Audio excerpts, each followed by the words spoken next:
नमस्कार, India voice देख रहे हैं आप। आपके साथ मैं हूं बबीता। इलाहाबाद से इस वक्त की बड़ी खबर आ रही है। इलाहाबाद हाईकोर्ट का बड़ा फैसला आया है। तो पीडब्ल्यूडी में जेई को पुरानी पेंशन स्कीम में शामिल किया जाएगा। तो इस आदेश पर अब रोक लगा दी गई है। तो हाईकोर्ट की डिवीजन बेंच ने सिंगल बेंच के आदेश पर रोक लगाई है। तो सिंगल बेंच ने पीडब्ल्यूडी के इंजीनियर के पक्ष में यह आदेश दिया था। तो कोर्ट ने सरकार की अपील को सही मानते हुए यह आदेश दिया है। तो सिंगल बेंच ने पीडब्ल्यूडी के इंजीनियर के पक्ष में यह आदेश दिया था। तो सरकार के आदेश को सही बताया गया है। तो इलाहाबाद हाईकोर्ट का बड़ा फैसला आया है। पीडब्ल्यूडी में जेई को पुरानी पेंशन स्कीम में शामिल के आदेश पर रोक लगा दी गई है। तो हाईकोर्ट के डिवीजन बेंच ने सिंगल बेंच के आदेश पर रोक लगाई है। तो सिंगल बेंच ने पीडब्ल्यूडी के इंजीनियर के पक्ष में आदेश दिया था। तो कोर्ट ने सरकार की अपील को सही मानते हुए यह आदेश दिया है। तो इस वक्त की बड़ी खबर आपको बता रहे हैं। इलाहाबाद हाईकोर्ट का बड़ा फैसला आया है। तो पीडब्ल्यूडी में जेई को पुरानी पेंशन स्कीम में शामिल करने के आदेश पर अब रोक लगा दी गई है। तो हाईकोर्ट की डिवीजन बेंच ने सिंगल बेंच के आदेश पर रोक लगाई है। तो सिंगल बेंच ने पीडब्ल्यूडी के इंजीनियर के पक्ष में अपना आदेश दिया था, लेकिन अब इस पर रोक लगा दी गई है। तो कोर्ट ने सरकार की अपील को सही मानते हुए यह आदेश जारी किया है। तो हाईकोर्ट की डिवीजन बेंच ने सिंगल बेंच के आदेश पर, जो सिंगल बेंच ने आदेश दिए थे कि पीडब्ल्यूडी के इंजीनियर के पक्ष में आदेश दिया गया था, इस पर हाईकोर्ट कि जो डिवीजन बेंच है उसने रोक लगा दी है।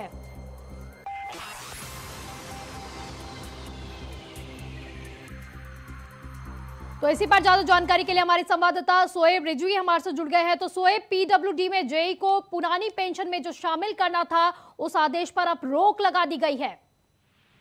बिल्कुल, चूंकि इनको सिंगल बेंच से राहत मिली थी, लेकिन डबल बेंच ने इस आदेश को रद्द कर दिया है। इनकी तरफ से जो कहा गया था कि इनकी जो ज्वाइनिंग है वो जरूर देर में हुई थी, लेकिन पेंशन योजना के पूर्व की इनकी प्रोसीडिंग शुरू हो गई थी, इस वजह से इनको इसका लाभ मिलना चाहिए। लेकिन कोर्ट ने फिलहाल इस बात को नहीं माना और जो इनको सिंगल बेंच में इनके फेवर में फैसला आया था उसको रद्द कर दिया है। तो कह सकते हैं कि जो पेंशन योजना है उसका फायदा फिलहाल इन्हें अभी नहीं मिलेगा। तो सोएब, आपसे जानना चाहेंगे कि आप हमारे दर्शकों को भी बताएं कि कोर्ट ने जब सरकार की अपील आई थी तो सरकार की तरफ से क्या कुछ अपील दी गई थी और सिंगल बेंच ने फिर पीडब्ल्यूडी के इंजीनियर के पक्ष में क्या कुछ कहा था और अब हाईकोर्ट के डिवीजन बेंच ने क्या कुछ कहा है? बिल्कुल, कोर्ट की तरफ से जो कहा गया है वो ये कोर्ट में जो इनकी सरकार की तरफ से पक्ष रखा गया है, इनकी तरफ से ये कहा गया था कि जो इनकी ज्वाइनिंग प्रक्रिया है वो 2000 में शुरू हुई थी, जबकि इनको भर्ती इनकी हुई थी 2009 में और इस बीच में ही पेंशन योजना बंद हुई थी। तो इनकी तरफ से ये कहा गया क्योंकि पेंशन योजना के पूर्व ही इनकी जो ज्वाइनिंग भर्ती वैकेंसी थी वो निकली थी और उस प्रक्रिया में शामिल हो चुके थे। ऐसे में इनको पेंशन का लाभ मिलना चाहिए क्योंकि पेंशन योजना 2005 में बंद हुई थी और इनकी ज्वाइनिंग 2009 में इनकी हुई थी। इस आधार पर इनकी तरफ से कोर्ट में कहा गया था और शायद सिंगल बेंच में इसी वजह से इनको राहत भी मिली थी। लेकिन इस बार जब कोर्ट की डबल बेंच पे इस मामले को पहुंचा तो कोर्ट ने साफ जरूर किया है कि चूंकि इनकी भर्ती 2009 में हुई, इनकी प्रक्रिया पूरी हुई है, तो इस आधार पर इन्हें उस पेंशन योजना का फायदा नहीं मिलेगा। जी सोएब, तो पीडब्ल्यूडी में जब जेई को पुरानी पेंशन स्कीम में अब रोक दिया गया तो जेई की तरफ से क्या कुछ कहा जा रहा है, इस पर क्या कुछ प्रतिक्रिया सामने आ रही है इस पर? बिल्कुल, चूंकि अब ये सिंगल बेंच के फैसले को डबल बेंच में आया था और वो फैसला कहीं ना कहीं इनके अगेंस्ट किया है। हालांकि अभी भी इनके पास कोर्ट में आगे की अदालत में जाने का ऑप्शन है, लेकिन फिलहाल जो डबल बेंच है उसने कहीं ना कहीं सिंगल बेंच के फैसले को रद्द कर दिया है। तो अब इन्हें फिलहाल जो नई योजना चल रही है उसी का फायदा मिलेगा। फिलहाल जिन्होंने ये पुरानी पेंशन का क्लेम किया था वो फिलहाल उस पर अभी राहत जी, यानी सोएब कहा जा सकता है कि जेई के जो पुरानी पेंशन स्कीम में शामिल होने पर जो रोक लगा दी गई है, इस फैसले पर, हाईकोर्ट के इस फैसले पर आगे जाके चुनौती ये लोग दे सकते हैं। फिलहाल के लिए आप हमारे साथ बने रहिए, मैं दोबारा आपके पास लौटूंगी। तो प्रयागराज से इस वक्त की बड़ी खबर आपको बता रहे हैं। साबरमती जेल में दर्ज हुआ माफिया अतीक अहमद का बयान। तो साबरमती जेल में माफिया अतीक अहमद का बयान दर्ज किया गया है। रंगदारी मांगने के मामले में पूरा मुफ्ती पुलिस ने ये बयान दर्ज कर लिया। तो अहमदाबाद के साबरमती जेल पहुंची थी पुलिस, तो ये बयान जारी करने के लिए साबरमती जेल पहुंची थी पुलिस। तो बयान को जारी कर लिया गया है। तो करीब 2 घंटे तक माफिया अतीक अहमद से जेल में पूछताछ की गई। तो जल्द ही पुलिस मामले को कोर्ट में दाखिल करेगी। तो चार्जशीट दाखिल कर दी जाएगी कोर्ट में। तो पूरा मुफ्ती थाने में जुलाई में दर्ज हुआ था ये मुकदमा। प्रॉपर्टी डीलर जिशान ने अतीक और उसके बेटे अली समेत अन्य को भी आरोपी बनाया था। तो अतीक अहमद पर गुरगोश से रंगदारी मांगने और जमीन कब्जाने का आरोप लगा था।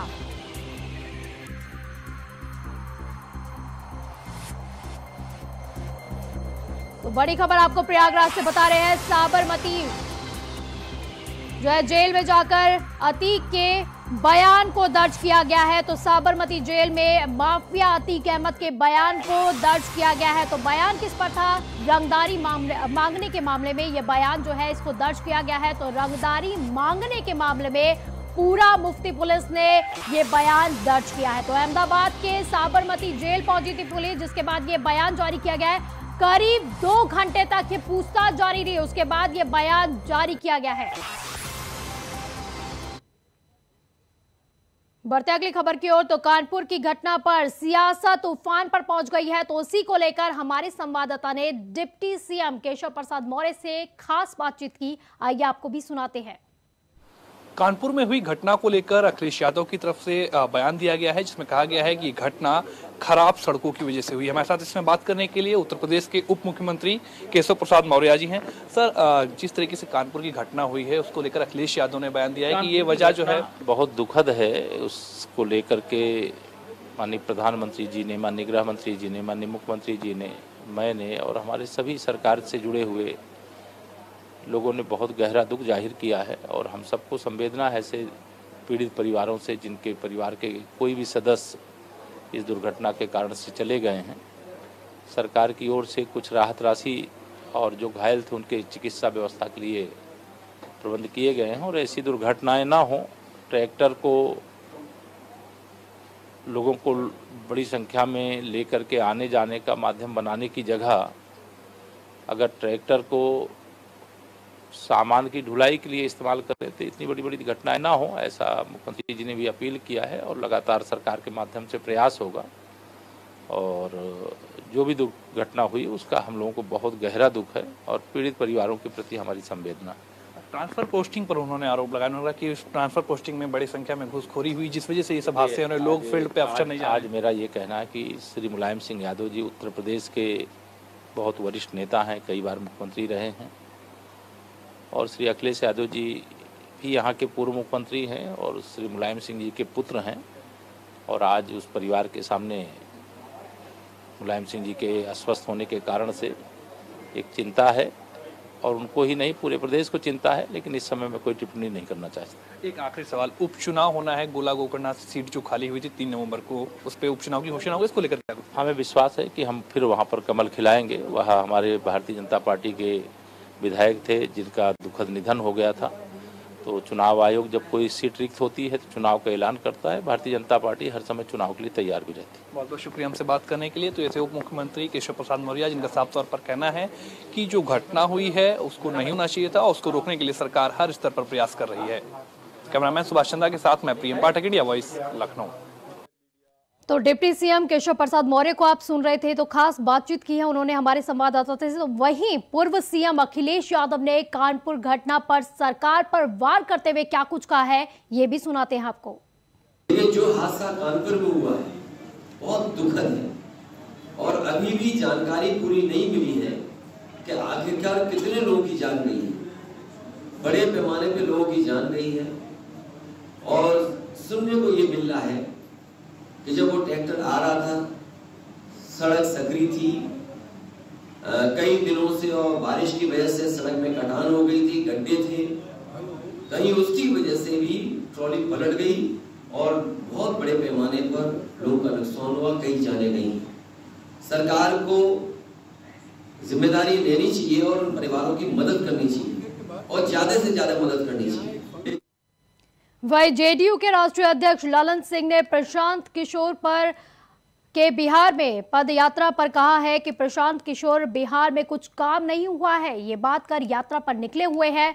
बिहार में किसी को कुछ भी करने से रोक नहीं रहे हैं। प्रशांत किशोर को बिहार में कितना समय हुआ, बिहार अगर रहते तो बिहार में क्या कुछ हुआ है और क्या कुछ नहीं, उसके बारे में जरूर जान लेते। उन्होंने आगे कहा, बिहार का बच्चा बच्चा जानता है कि बिहार में क्या विकास हुआ है, इसके लिए किसी को सर्टिफिकेट देने की जरूरत नहीं है। उन्होंने आगे कहा कि प्रशांत किशोर आंकड़ों का खेल करते हैं, साथ ही वो बीजेपी का मिलकर काम भी कर रहे हैं। जहाँ तक पदयात्रा करने का सवाल है तो बिहार में किसी को रोक नहीं है, हर आदमी घूम सकता है। अब वो 25 बरस 30 बरस में बिहार में क्या काम हुआ नहीं काम हुआ ये जानेंगे तब न। बिहार में क्या दिन रहे हैं पिछले 30 बरस में वो। फिर बिहार के जब तक सरजमीन पर कोई लोग रहेगा तब न। बिहार का बच्चा बच्चा जानता है कि बिहार में क्या परिवर्तन हुआ है और बिहार में क्या विकास का काम हुआ है। ये उनके सर्टिफिकेट की जरूरत बिहार की जनता को नहीं है। वो आंकड़े। वहीं झारखंड के 24 जिलों में से लगभग 20 जिले नक्सल प्रभावित हैं। इसमें से 8 जिलों को अति नक्सल प्रभावित माना जाता है। ऐसे में इस बार राज्य सरकार ने तय किया है कि राज्य से नक्सलवाद का खात्मा किया जा सके। कई चरणों में ऑपरेशन चलाकर पुलिस के जवान नक्सल प्रभावित इलाकों में कार्रवाई भी कर रहे हैं। हालांकि सरकार की तरफ से की जा रही इस पहल पर विपक्षी पार्टी बीजेपी ने सवाल उठाए हैं। बीजेपी का कहना है कि एक तरफ जहां पुलिसिया कार्रवाई तेज हो गई है, वहीं नक्सली अपनी उपस्थिति भी दर्ज कराते रहते हैं। भाजपा के नेतृत्व वाली सरकार जो रघुवर दास के नेतृत्व में चल रही थी, उस समय नक्सली लोग या तो क्षेत्र छोड़ चुके थे, झारखंड छोड़ चुके थे, या वो छोड़ गए थे। आज स्थिति ये हो गई है और इतना मनोबल बढ़ गया है कि वो दिन दहाड़े वारदात को अंजाम दे रहे हैं। तो ऐसी स्थिति में राज्य सरकार का कहीं न कहीं मौन समर्थन प्राप्त है, इसलिए ये स्थिति हो रही है। इस ऑपरेशन में जैसे ही पुलिस बल वहाँ पे पहुंची तो माओवादियों ने पुलिस बल को लक्ष्य करके फायरिंग शुरू की। जवाब में हम लोगों ने भी फायरिंग की है। दोनों ही पक्षों के बीच में काफ़ी देर तक मुठभेड़ हुई। मुठभेड़ के बाद माओवादी वहाँ से भाग खड़े हुए। जब हमने वहाँ पर सर्च अभियान चलाया तो हमें वहाँ से 1 इंसास राइफल, 4 इंसास की मैगजीन, 1 इंसास LMG की मैगजीन, लगभग 200 राउंड जिंदा कारतूस एवं अन्य कई सारे दैनिक उपयोग की सामग्री, वायरलेस सेट, ID बनाने का सामान, डेटोनेटर इत्यादि बरामद हुए हैं। वर्तमान में भी सर्च ऑपरेशन चल रहा है और अभियान अभी भी जारी। तो वही बदायूं में स्वास्थ्य विभाग की बड़ी लापरवाही सामने आई है। तो बदायूं से इस वक्त की बड़ी खबर आपको बता रहे हैं, जहां पर स्वास्थ्य विभाग की बड़ी लापरवाही देखने को मिली है। तो घायल मरीज को मिली स्ट्रेचर तो नहीं मिली है स्ट्रेचर, तो घायल मरीज को स्ट्रेचर तक नसीब नहीं हुई है। तो परिजनों ने घायल मरीज को खुद अस्पताल में भर्ती कराया, तो गंभीर हालत देखते हुए जिला अस्पताल मरीज रेफर किया गया है।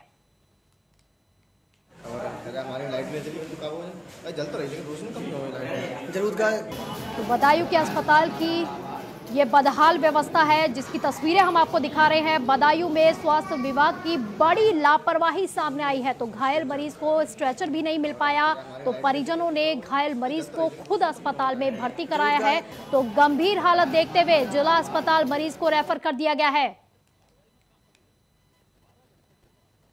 तो इसी पर ज्यादा जानकारी के लिए हमारे संवाददाता सौरभ हमारे से जुड़ गए हैं। सौरभ, बदायूं से ये जो तस्वीरें आ रही है, स्वास्थ्य विभाग की बड़ी लापरवाही सामने आई है। जी बिल्कुल, मैं आपको बता दूं, ये बदायूं के बिसौली स्वास्थ्य विभाग का मामला है। यहाँ पे आप देख सकते हैं स्ट्रेचर पर फुलवाड़ी गमले लगे हुए हैं। भाई बात करें तो मरीज को हाथ से उठा के उनके तमीदार वगैरह ले जा रहे हैं। अब देख, इस बारे में बात की गई थी स्वास्थ्य विभाग के अधिकारियों से, तो उल्टा जवाब देते हुए नजर आ रहे हैं। जी, तो क्या कुछ कहा उन स्वास्थ्य विभाग के कर्मचारियों ने जब ये बात पूछी गई उनसे, ये लापरवाही जब सामने आई, तस्वीरें दिखाई गई, तो क्या कुछ कहा उनकी तरफ से, क्या कुछ बयान उनकी तरफ से सामने आया है? बिल्कुल मैं बता दूं, इस तरह से स्वास्थ्य विभाग के अधिकारी हमेशा पल्ला झाड़ते हुए नजर आते हैं। कहीं कोई अपनी जिम्मेदारी पे कोई खरा नहीं उतर पाता है। जी, तो इस पर परिजनों का क्या कुछ कहना है? परिजनों का कहना था कि हमने स्ट्रेचर मांगा गया था, स्वास्थ्य विभाग के कर्मचारियों द्वारा हमें स्ट्रेचर उपलब्ध नहीं कराया गया था। फिर हमने उनको हाथों में लेके स्वास्थ्य वो हॉस्पिटल तक पहुंचाया था जी। चलिए, बहुत बहुत शुक्रिया आपका इन तमाम जानकारी के लिए। वक्त हो चला एक छोटे से ब्रेक का। ब्रेक के बाद जल्द हाजिर होंगे। नवरात्र के 9 दिन के सफर का आज 8वां दिन है और आज के दिन मां दुर्गा के 8वें स्वरूप माता महागौरी की पूजा अर्चना हो रही है। तो मंदिर में सुबह से ही भक्तों की भीड़ भी उमड़ पड़ी है और हर तरफ जय माता दी और घंटों की आवाज की गूंज ही सुनाई दे रही है। तो हमारे संवाददाता की एक खास रिपोर्ट आपको भी दिखाते हैं। आज अष्टमी है और आज के दिन हम इस समय लखनऊ के प्रसिद्ध मरी माता मंदिर में आए हुए हैं और यहाँ पर अगर आप देखें तो बड़ी संख्या में सुबह से ही जो भक्तगण हैं वो पहुँचे हुए हैं। मंदिरों के बाहर जो है वो भक्तगण आपको दिखाई देंगे। मंदिर के अंदर अगर आप देखें तो वहाँ पर भी भक्तों की जो कतार है वो लगी हुई दिखाई देगी। सुबह से ही भक्तों के जो आने का सिलसिला है वो यहाँ पर जारी है और मंदिर के अंदर लोग आ रहे हैं। मंदिर की मान्यता है कि यहाँ पर जो भी भक्त आते हैं वो सच्चे मन से माँ की पूजा करते हैं तो उनकी सभी मनोकामनाएं पूरी होती हैं। बाकायदा हवन पूजन के साथ में माँ को मनाने का प्रयास किया जा रहा है और जो भक्तगण हैं वो अलग अलग तरह से अपनी जो प्रार्थना है वो भगवान से कर रहे हैं यहाँ पर। इसके अलावा अगर देखें, चूँकि आज अष्टमी का दिन है, कई जगह पर आज कन्या भोज जो है वो भी किया जाता है तो वो भी आज मंदिर में आयोजित किया गया हुआ है। और उसी को अगर आप देखें तो मंदिर के अंदर मेला जो है वो लगा हुआ है, कन्या भोज चल रहा है, हवन हो रहा है। जो भक्तगण हैं वो यहाँ पर पहुँच रहे हैं, जगह जगह से दूर दूर से जो भक्तगण हैं वो आए हुए हैं। कन्या भोज जो है वो अंदर कराया जा रहा है। तो सुबह से ही ये पूरा जो कह सकते हैं मंदिर परिसर है उसके अंदर इस तरीके का माहौल जो है वो देखने को मिल रहा है। छोटे छोटे जो बच्चे हैं, बड़े बच्चे हैं, माताएं हैं, बहनें हैं, सभी जो हैं, महिलाएं, पुरुष जो हैं, सभी लोग यहाँ पर पहुँचे हुए हैं अपने अपने भगवान को मनाने के लिए। और सभी का एक उद्देश्य है कि मंदिर के अंदर पहुँचकर जो है वो अपने अपने तरह विधि विधान से पूजा जो है वो कर रही हैं ताकि भगवान जो है वो खुश हों और उनकी जो मनोकामनाएं हैं वो पूरी हों।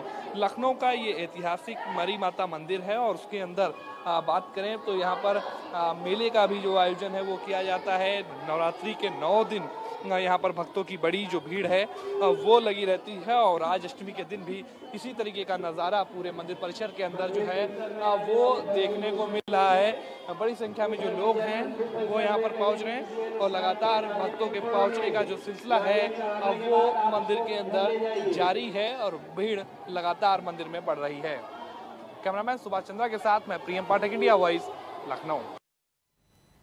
तो वहीं लखनऊ के मां चंद्रिका देवी मंदिर में नवरात्रि की अष्टमी के अवसर पर सुबह से ही भक्तों का तांता लगा हुआ है। तो आपको बता दें कि बीकेटी की प्राचीन काल मां चंद्रिका देवी मंदिर में कई भक्तों रैन बसेरे में ही ठहर कर नवरात्रि के 9 दिन मां की पूजा अर्चना करते हैं और सुबह से ही लाइनों में लगकर मां के दर्शन के लिए वो जो है इंतजार करते हैं। तो वहीं मंदिर परिसर के बाहर विशाल मेला लगा रहता है।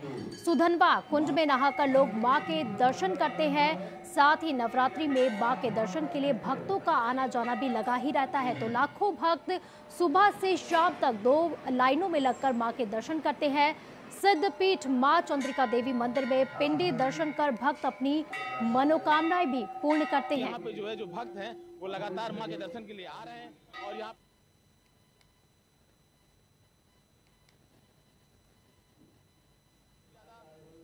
तो रुक करते खबरों का। तो देश के प्रधानमंत्री नरेंद्र मोदी ने बेटी पढ़ाओ बेटी बचाओ का जो नारा दिया है उससे प्रेरित होकर देवरिया के एक व्यक्ति ने दशहरे में अनोखा दुर्गा पंडाल स्थापित किया है जिसमें मिट्टी की प्रतिमा नहीं लगाकर 51 कन्याओं को मां दुर्गा समेत सभी देवी के रूपों में स्थापित किया गया है और वहीं कुछ लड़कों को देवता और राक्षस का रूप भी दिया गया है। तो वहीं आयोजक का कहना है कि बेटी पढ़ाओ बेटी बचाओ नारा से प्रभावित होकर उनके द्वारा समाज में ये संदेश देने की कोशिश की गई है कि बेटियां बोझ नहीं होती, इनको रखने से समाज और प्रकृति सब सुरक्षित रहे और इससे पर्यावरण भी सुरक्षित रहता है। माननीय प्रधानमंत्री नरेंद्र मोदी जी के तत्वाधान में चल रहा एक अभियान बेटी बचाओ और बेटी पढ़ाओ, इसके अंतर्गत तथा वायुमंडल हमारा दूषित न हो, पर्यावरण हमारा सुरक्षित रहे और जल हमारा दूषित न हो, इसके लिए इस भारतवर्ष के कोने कोने में इन छोटी छोटी बच्चियों को देवी के रूप में इसलिए पूजा अर्चना की जा रही है कि हमारी साक्षात दुर्गा स्वरूप है। माननीय बुलेटिन में फिलहाल के लिए बस इतना ही। आप देखते रहिए इंडिया वॉइस। नमस्कार।